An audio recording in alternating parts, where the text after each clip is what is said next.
This is Up for Grabs, a podcast where three unfiltered friends talk about anything and everything.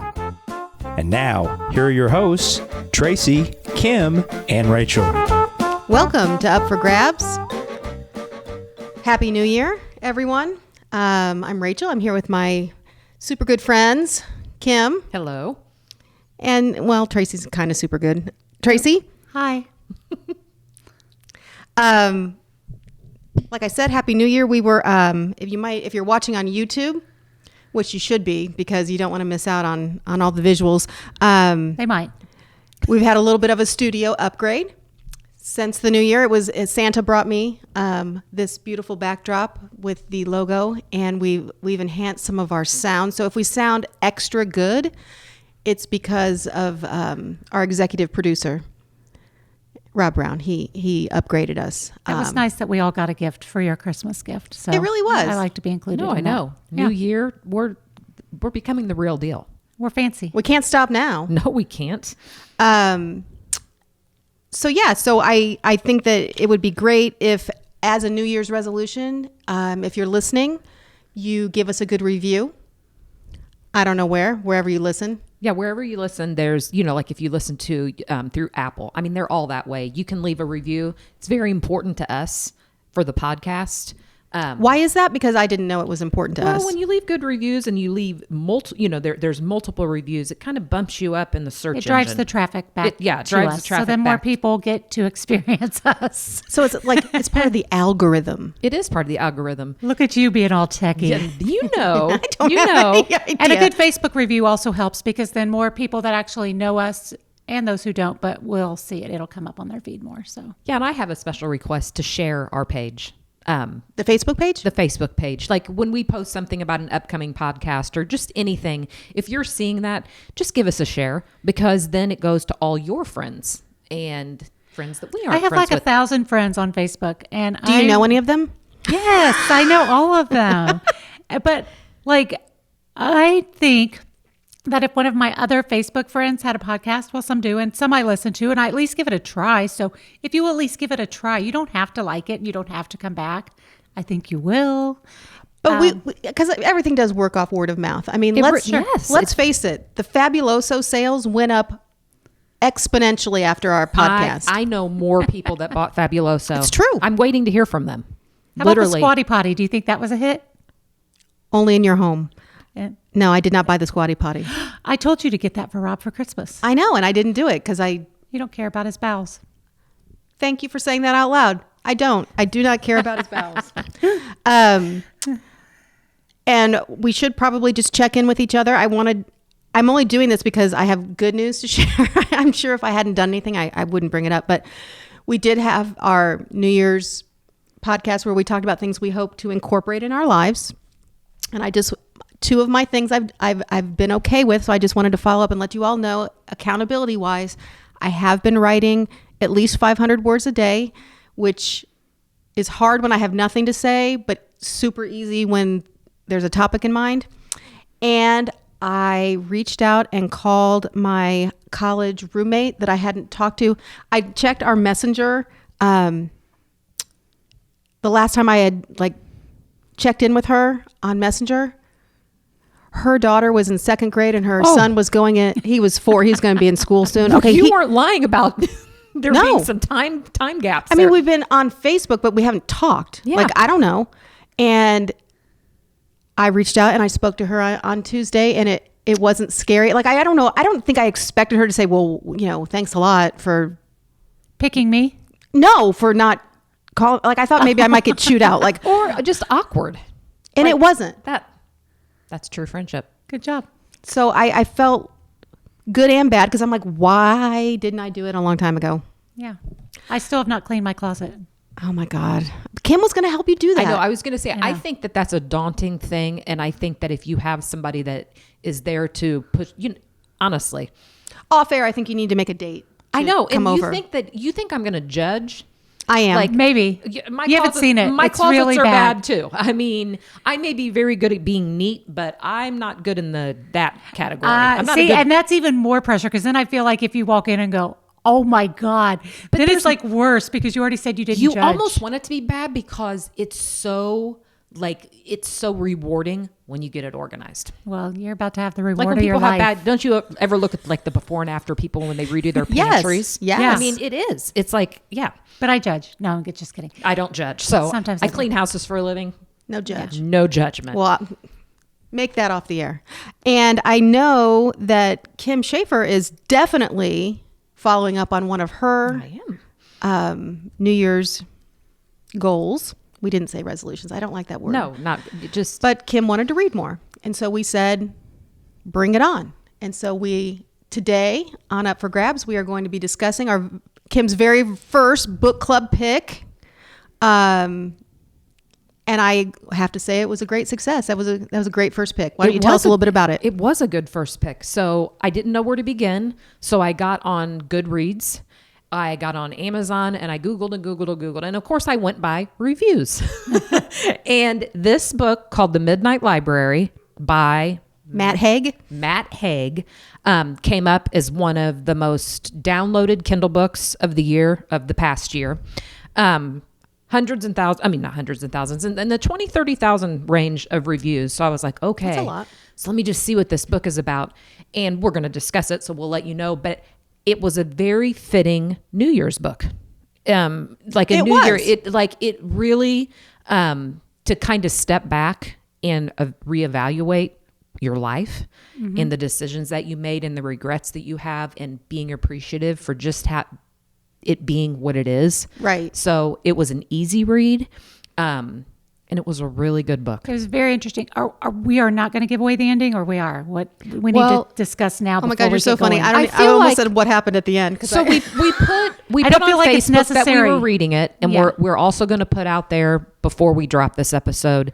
Okay. Hey, spoiler alert. So yeah, I mean, I think we need to talk about it. Okay. I just wanted to know where we were going with this. Yeah, I think we do too, because I figure if 30,000 people have already reviewed it, there's a good chance that somebody out there that's listening has also already We read do it. not hold the secret. We're not the secret. Okay. We've never been the secret. Okay. So book club pick number 1, The Midnight Library.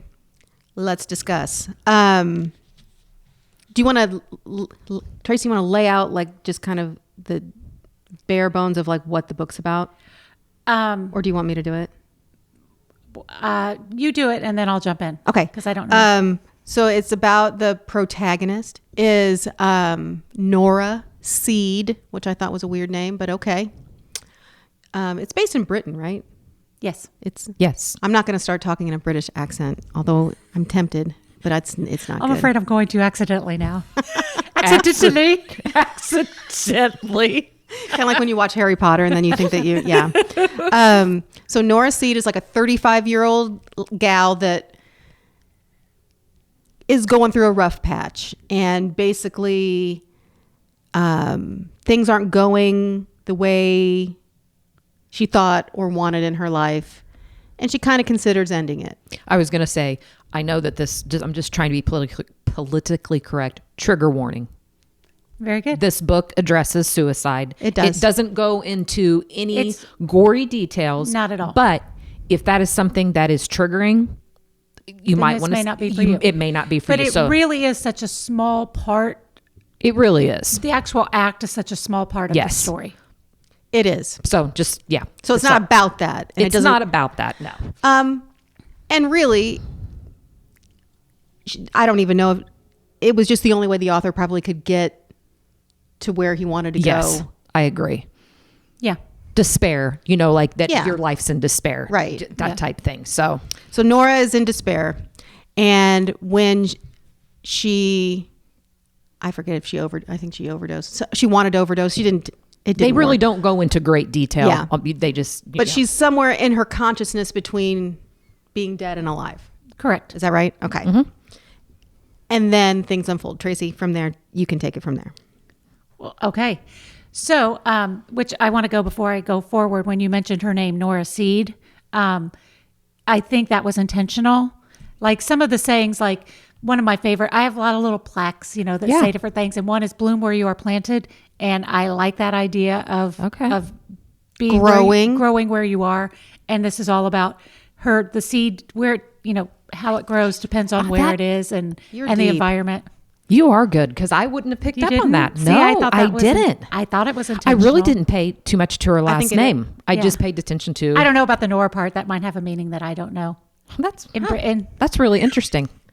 Okay, so there's that. Okay. Um, Good one. Anywhoosie, so she takes some pills and she wakes up in a library, but it's not a library, but a library was kind of her safe space as a child. So, and the librarian, Miss Elm, which Miss Elm. is again a tree planted stability. Okay, Gosh, Tracy. stop Wow. You didn't it. see all that? God, I'm just not that deep. No. She's Now I seen do. Elm. I mean, Now I do. feel like a fool. Me too. I am so delighted to make you feel such a way. No, I'm She not. is a I know. just really She is thought a that- know-it-all.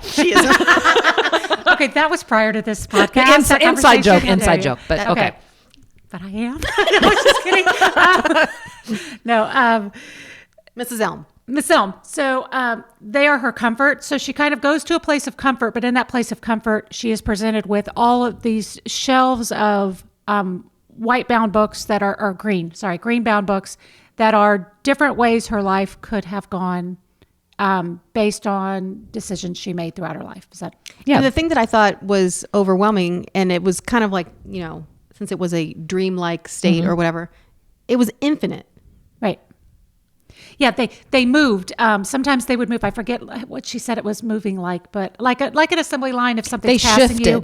They just like Like a suitcase thing where Yeah. it just kept coming, and then they would go really fast or really slow. And Her book of regrets. there was a book of regrets, and that's where she had to start, was with her book of regrets.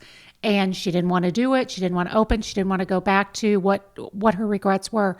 But in order to move forward, she kind of had to look back at the way things happened. And I think one thing that I liked about the Book of Regrets, when she would go back, so she got to pick books and go back, Yes. like thinking, oh, I would have been super happy if I would have pursued and this. and her alternate lives.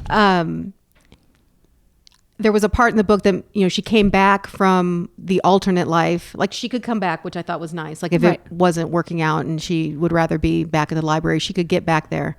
But I like that in the Book of Regrets, it would disappear.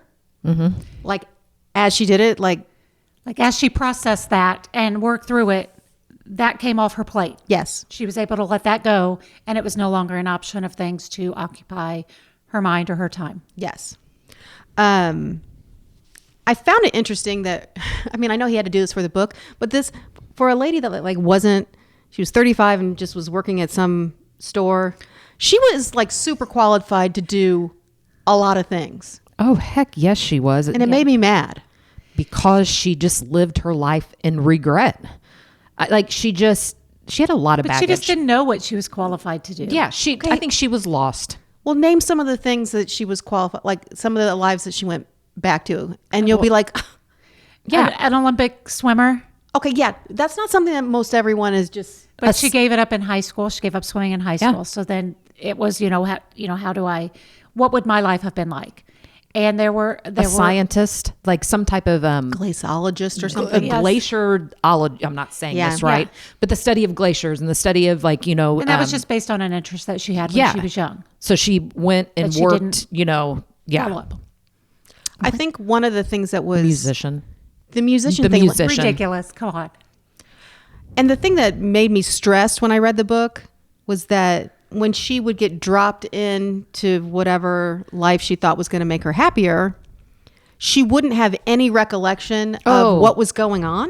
She was just dropped in, and then she would have to kind of pretend and lie her way around. Yeah, she And used then- her phone and social media, which thank goodness I post so much on social media because I could really drop down into a lot of good information for myself if that's the case. So when you get transported, Yes. So based I will on have a lot of reference material. Yeah. So based on her life, it kind of goes through a history of her parents and what kind of relationship she had with them and her brother and a best friend, a fiance. So it goes through all that. So when she's dropped in on these lives, her the people in her life may be presenting in different ways. Someone may have already died.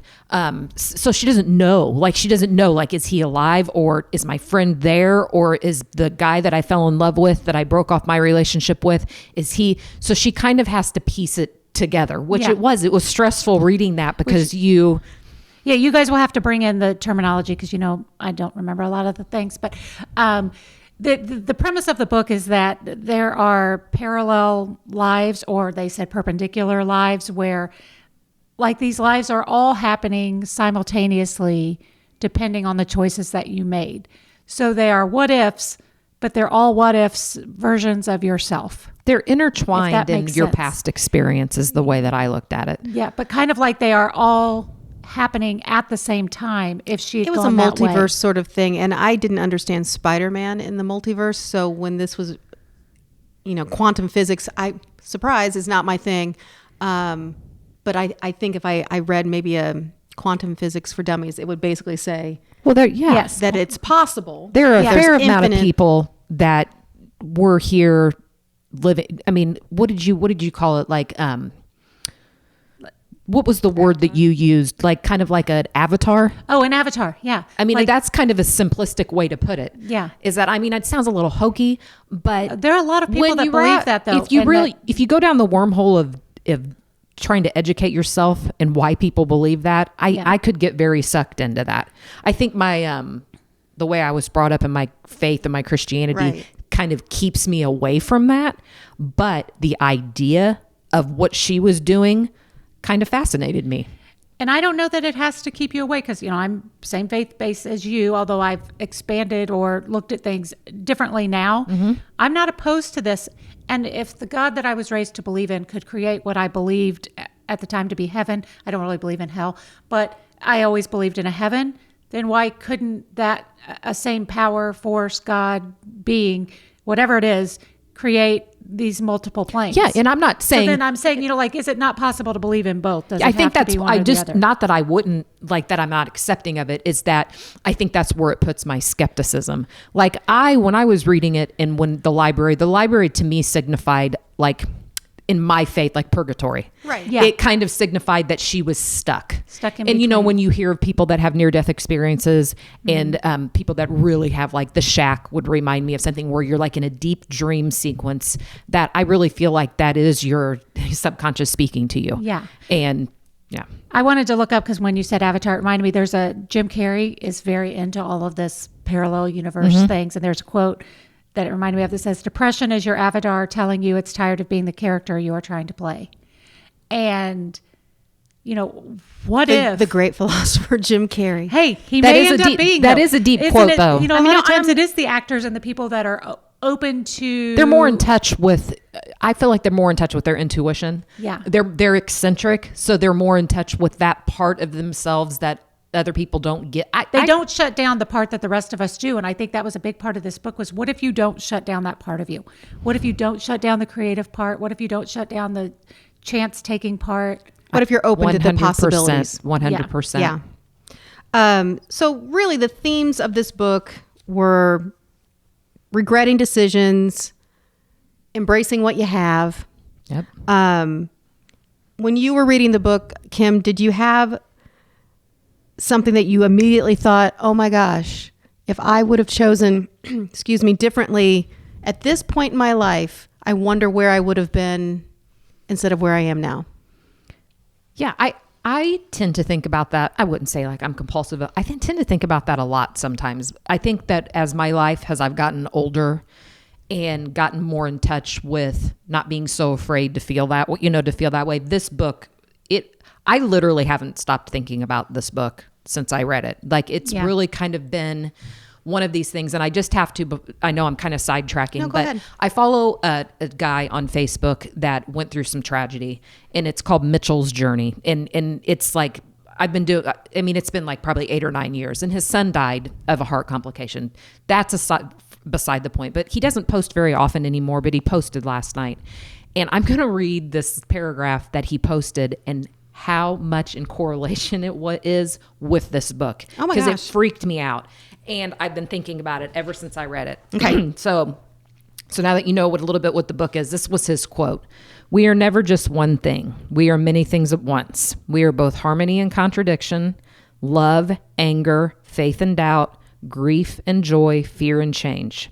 If you are one thing, you also possess its shadow," which it was, I don't know, it gave me the chills. Yeah. It says, "Learning to sit in life's paradoxes," and I kind of looked at the paradoxes as the parallel universe, is where we discover profound truths about ourselves and others.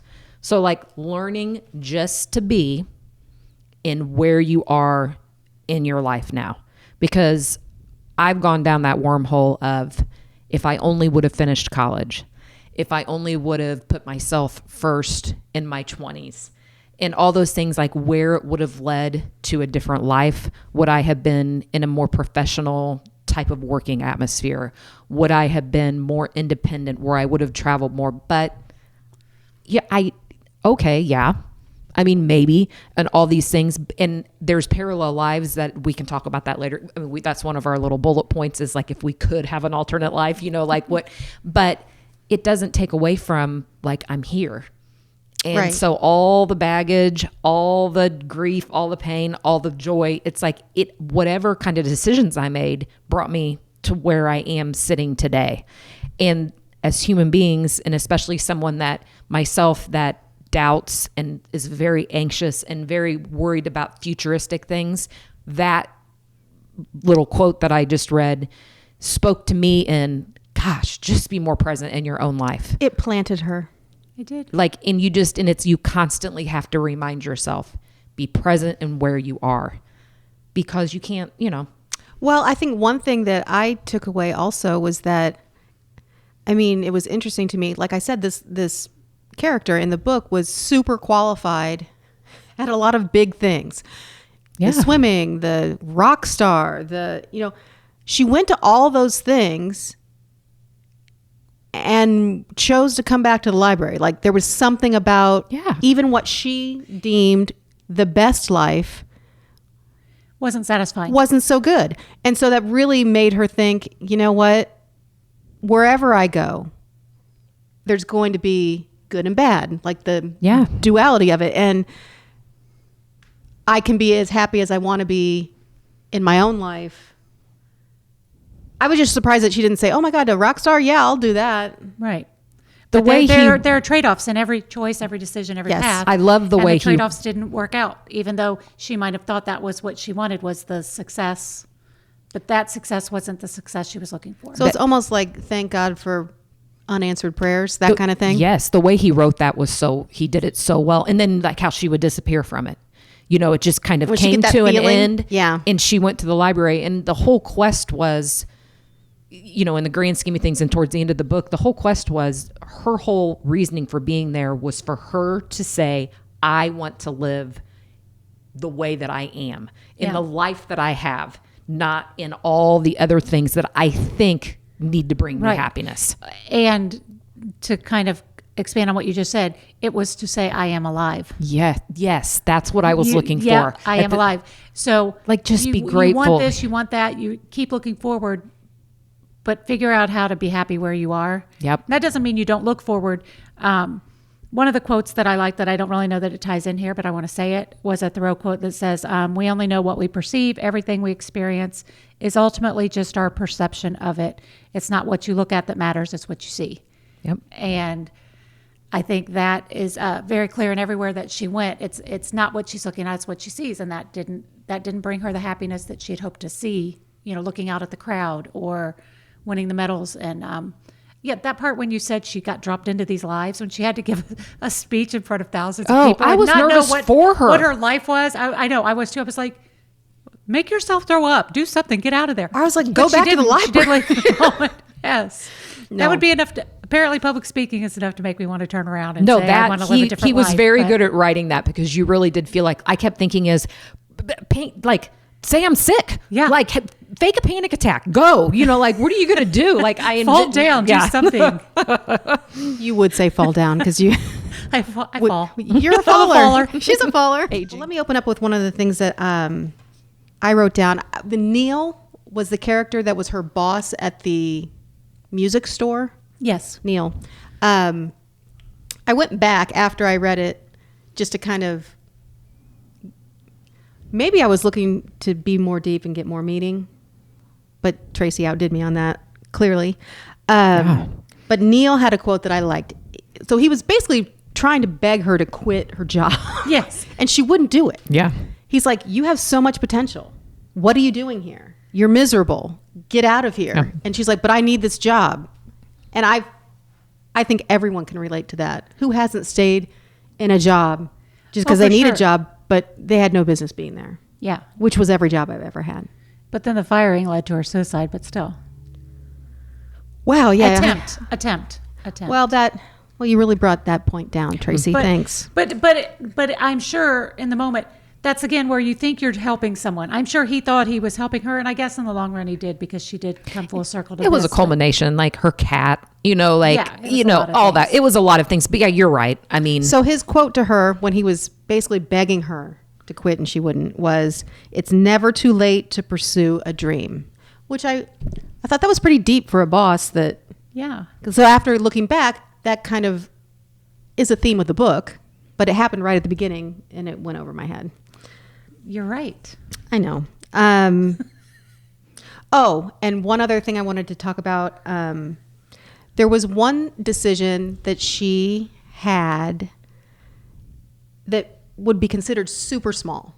And it was teaching that one kid piano. Do you remember that part of the book? Yes. yeah, So I get the big things. because it was brought up again at the end. Yeah. I mean, I get the big things.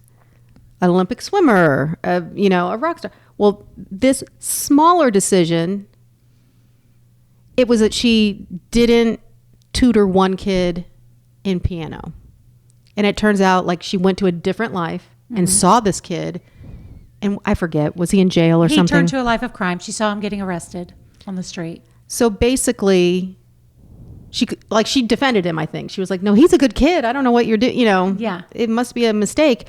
But basically, and it wasn't affecting her life, but it's just kind of the small things that you do that maybe you don't think are important really do make a huge difference in other people's Yeah. lives. And it was a big determination in what her final decision was in her life was based on him and the fact that how she affected others was not her own, not her own outcome, her own personal outcome, but the effect her life had on others was how she helped decide which path was best for Yeah, her. she wanted to be accountable to him in some way. Yes. Yeah. Yeah. So I just thought that was interesting because I'm sure there's millions and millions of little decisions that you make every day that affect other people and you don't even know. Yeah. And I find that I think that's wonderful. So, Kim, did we ever get to your decision making? That That was so Rachel sent us some things to kind of like bullet point, and to kind of like discuss. And what was it? It was the decisions that led to my life today. yeah, like That was heavy because, I could go through many therapy sessions and be like, okay, well, the decision I made here and the decision I made there. And I don't think that there was a concrete decision that led to where I am today. I think it was just a bunch of little decisions. Okay. Do you remember any of the first of the little? Because I found that to be true. Like the first of the little decisions that snowballed into. I don't know why I think I struggle with it because I don't want to go entirely so deep on this. Right. I think that my biggest decision, and this does not reflect that I think my life is bad today Right. or anything like that, was that I wasn't a goal-oriented person at a time in my life when I probably should have put a little more emphasis on that. Maybe consequences. When I graduated from high school, I loved high school, did not excel in academics. And it wasn't because I couldn't excel in academics. It's because I literally did not care. Yeah. And I'd really have to dig deep to understand why I didn't care, but I didn't, because I didn't think that those decisions that I was making in high school would carry on to my life. And they kind of have in their own little way. Sure. Because I didn't go to college. So at 19 years old, I was working full-time at the state. And let me tell you, that was... That's an it sucked, and it wasn't. But I didn't. Or that I, maybe one of my insecurities is that I struggle with not feeling intelligent enough or well-rounded or worldly because I didn't have those experiences. Right. Or maybe that the things I struggle with as far as independence and fear of stepping outside of my comfort zone may have been because I didn't take care of myself first, that kind of stuff. So I get that. I think those probably are, making that decision to not go away to school and form me right. probably led to certain paths of my life today. Well, it's never too late to pursue a dream. Yeah, I That's will what never that go guy back to said. school. That's all right, though. I'll work on myself, but not that way. Tracy, did you have anything that jumped out at maybe you? go back to school. There was I a don't time know. when I I thought that I haven't tried would, but I think I that would ship live on has sailed. campus like Rodney Dangerfield or something, but I don't know. Now she's Rodney Dangerfield. No major other than like I applied to one school for college, which going to college then, at least for people in my family or other, wasn't a sure thing. Like not everybody did it. Yeah. It was not easy. I didn't have money, but I applied to Ball State. I went to Ball State. I became a teacher because I was not good at math. I didn't know what else I could do. I see people that are nurses, and I thought, I would always, when I was in college, I thought they must be so smart. Yes. And they are smart. They're smart because they made a good decision.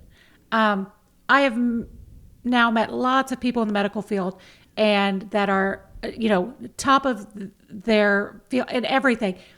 They're smart at what they studied. They read the right books. They did those things.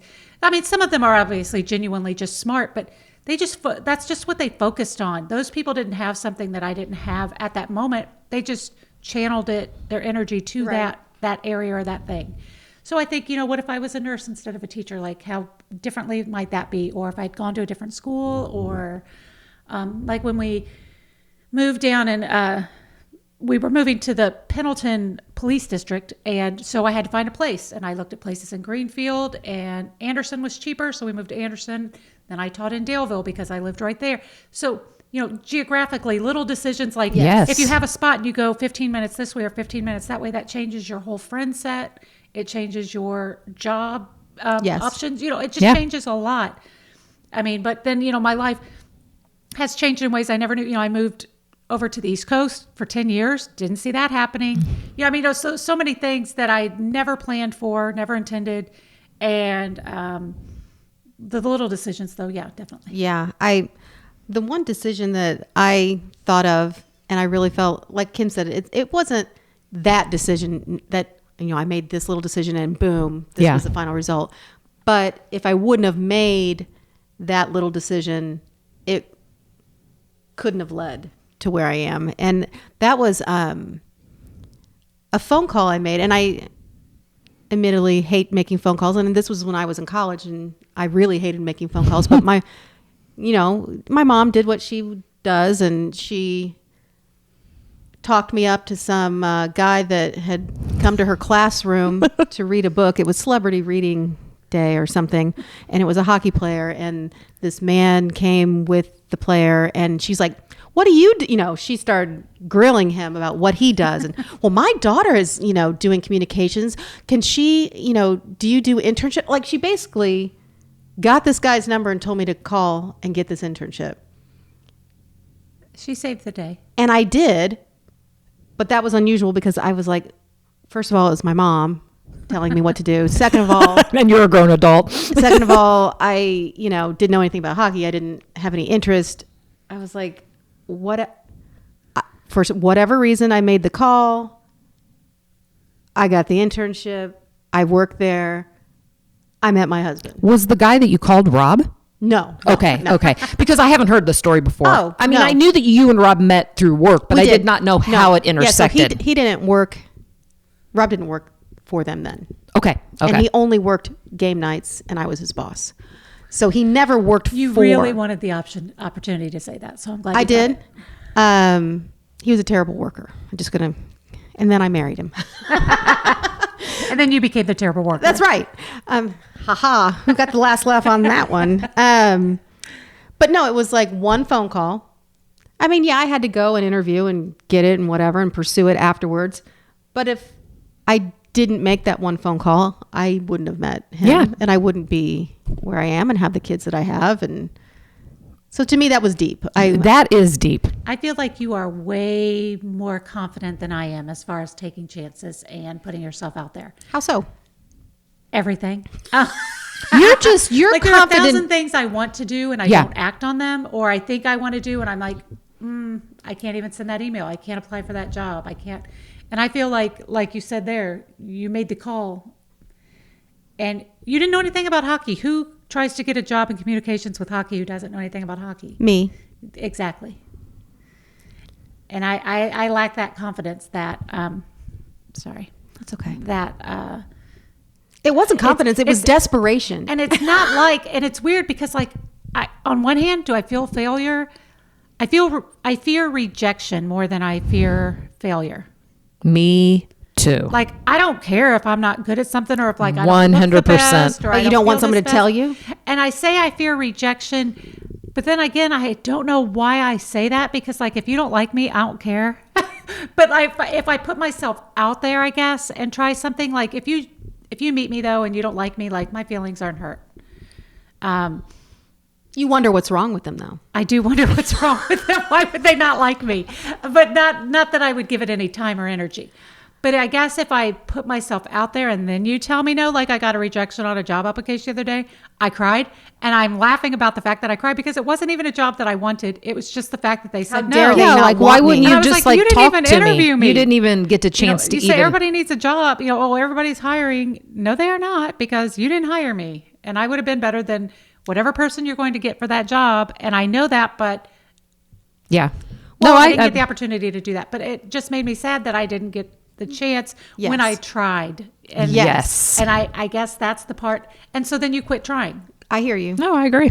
But really, for this particular decision, I mean, I'll take the compliment. Maybe I do throw myself out there when I shouldn't. But in this particular time of my life, Yeah. I was desperate. Okay. Because guess what? When you're a communications major at Purdue, the only way you get a job is to work for free as an intern somewhere. Yeah. Right. And I saw other people doing that. Yeah. And I was like, Okay, but you also did this and you aren't desperate. Are You you did on the this podcast? podcast. Yeah. You're not desperate. You Like don't you know didn't that. need it. You just wanted it. I'm desperate. Okay. No, no, but you're right. I'm not. Season, yeah. But what I'm saying is, at that particular decision point in my life, Right. You do some crazy things. You put yourself out there when you're desperate. No, you do. Definitely. I was thinking of something ridiculous to say about how I was going to put myself out there being desperate, but I'm not going to. Please don't. So, is there another life that you would love to be dropped into just to see what it would be? Just to have a quick look-see, not to change. I mean, I guess you Like could that I change if had you an wanted to. option to, or just imagination? Are you saying like an option that I could have taken and didn't, or if I No, could just just- drop into any life? Just anything that you can think of that you thought, you know what, that could have been fun for me. I'd love to see who I was as this version of me. Probably an actor. And what do you see? I have stuff and I can provide. And you like all the accolades. Like, Yeah. Yeah. And but even that, like, I don't know. I just would live easy. But there's a lot of things you could do to live easy. Well, but that one, I feel you like see it it. was easy to live easy instead of hard to live easy. Okay, so All right. And I'm skinny. What do you want me to say? I don't know. So you drop in and you're acting. Yeah, that's all. Do you find that you would be in movies or the television? Or would you take over a streaming service, really? We don't know what you would do. I would do it all. I would kind of Sandra Bullock the whole thing. Okay, so you'd be kind of a Production, Sandra, writing, all of it. Yeah. just dabble in it all. Yes. Yes. Kim, is there any life that you'd like just to jump in? I went in a completely different direction.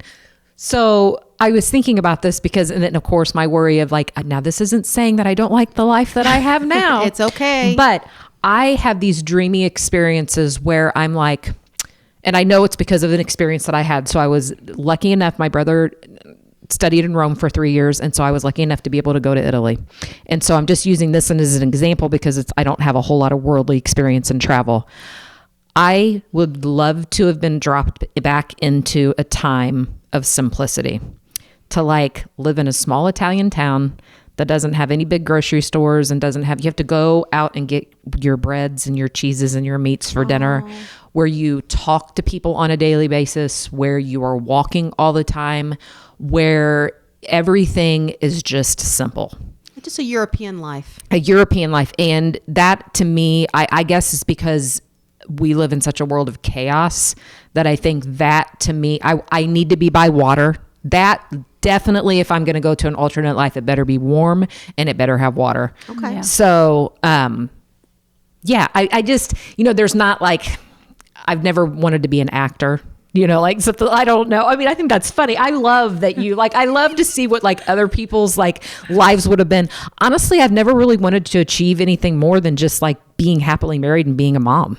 I mean, so and that's like, hard enough. like That's put me in a small town in Europe and where it's just, I don't know, where the hardest thing I have to do is walk down the street to get some cheese or something. Yeah. I don't know. That sounded really dumb, but I don't know. I just like their lifestyle. Yeah. They're not in a hurry. Yeah. And you take your long siesta during the day and lunch, and they eat like at 8 or 9 o'clock at night, and they socialize with each other. And one thing that I saw when I was in Italy was that everybody touched each other and hugged each other, and COVID. everybody you couldn't do that now, but it was and I know that their lives aren't perfect, but it was just a sense of a world at a slower pace.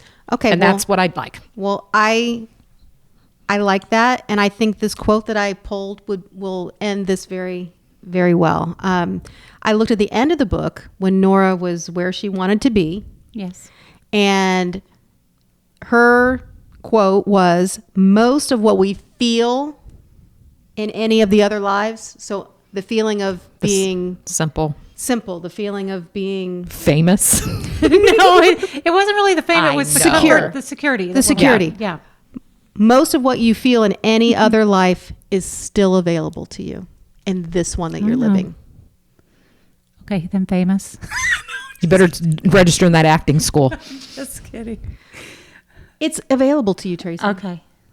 So start sending out your tapes. I don't know. I don't even know. Do they do that anymore? Do you need some Do I headshots? need to send a VCR with it so that they can view my tapes?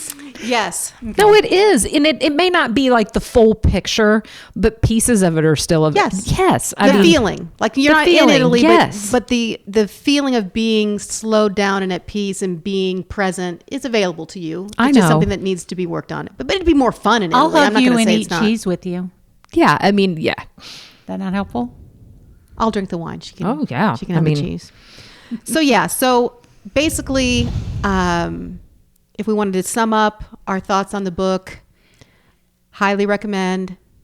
Makes you think about your life and Yep. There what you was have. so much that we didn't touch on that just. Oh, you could keep the talking about direction- it. So the it's conversation didn't go in that direction, but I want my kids to read it because it is just very thought provoking. It's a good story. If you don't want to think too deeply, you can just enjoy the story.